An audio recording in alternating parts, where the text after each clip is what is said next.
こんにちは。ギタリスト、ギターサウンドデザイナーの鈴木健二です。今シリーズではポジティブグリッドのアンプシミュレーターバイアスアンプ2について3回にわたり解説してまいります。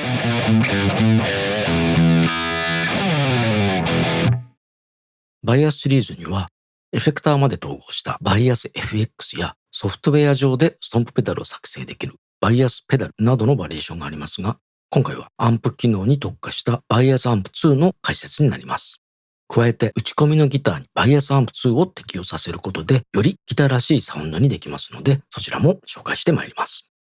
アンプの内部までカスタマイズ。ギターアンプのシミュレーターといえばソフトからハードまで各社様々なモデルが発売され、クオリティもかなり高くなっています。多くのモデルが既存のアンプをシミュレートすることで本物のアンプのような音質を実現している一方で、今回紹介するポジティブグリッドのバイアスアンプ2は既存のアンプシミュレートに加え、アンプ内部のカスタマイズにより実在しないオリジナルのアンプまで作れてしまうのが大きな特徴と言えるでしょう。よりイメージに近いサウンドに近づけることができると言えますね。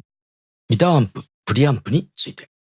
ギターアンプは通常のオーディオアンプと違って通すことで音質がギターらしく変化します。周波数レンジで言えば狭くなるのですが、それがギターらしさを演出するんですね。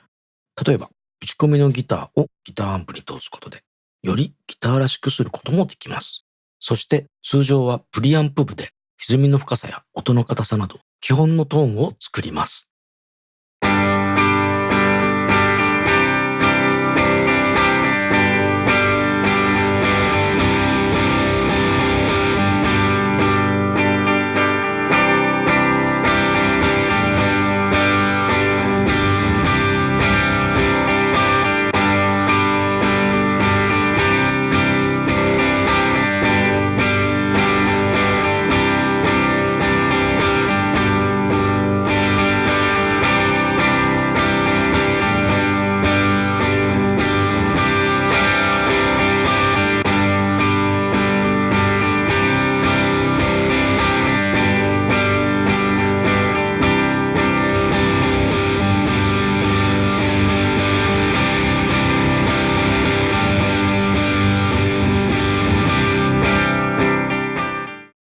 では、プリセットの音色を紹介してみます。メタル系などの激しめな歪みに合いそうな5153 M2。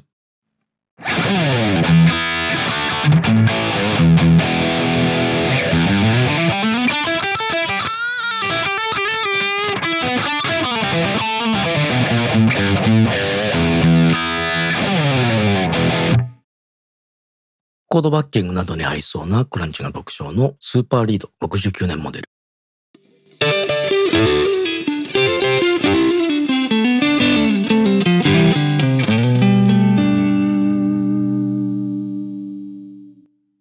打ち込みのギターをよりリアルに。ギターを打ち込むこと自体、今では珍しいことではありませんが、フレーズによってどうしても打ち込み臭さが残ってしまうことが多く、リアルさを追求するには、スライドやハンマリングオン、プリングオフなど、アーティキュレーションまで細かく打ち込むことが必要になります。一方、音色面でのアプローチとして、バイアスアンプ2のようなアンプシミュレーターを使うことはとても有効な手段と言えるでしょう。加えて、バイアスアンプ2においては、リアルのアンプではできないようなカスタマイズが可能なため、元の音源がサンプの音源だとしても、それに合わせた思い切ったセッティングをすることもできます。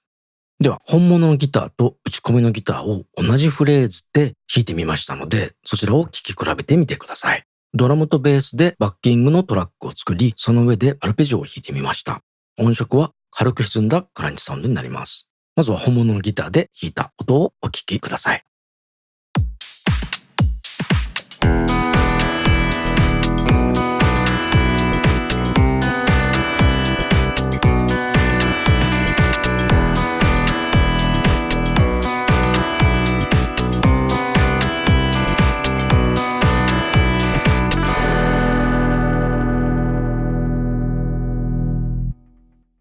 続いてソフトシンセを使ってギターの音を同じフレーズで打ち込んでみました。まずはバイアスアンプ2を適用させない状態でお聴きください。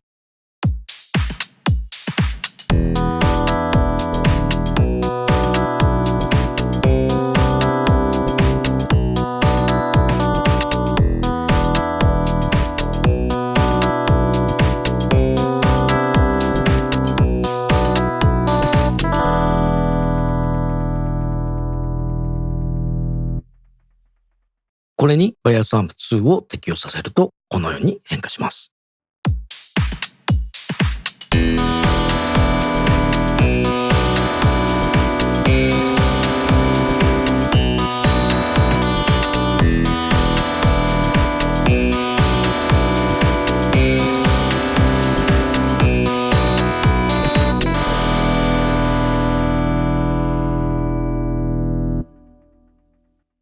このように打ち込みのギターにバイアスアンプ2を適用させることで、よりギターらしいサウンドに近づけることができるんですね。今回はポジティブグリッドバイアスアンプ2の概要について解説いたしました。次回はバイアスアンプ2の真骨頂ともいえるアンプ内部のカスタマイズや音作りのコツも解説していきますので、どうぞご期待ください。今回は以上になります。最後までご視聴いただきありがとうございました。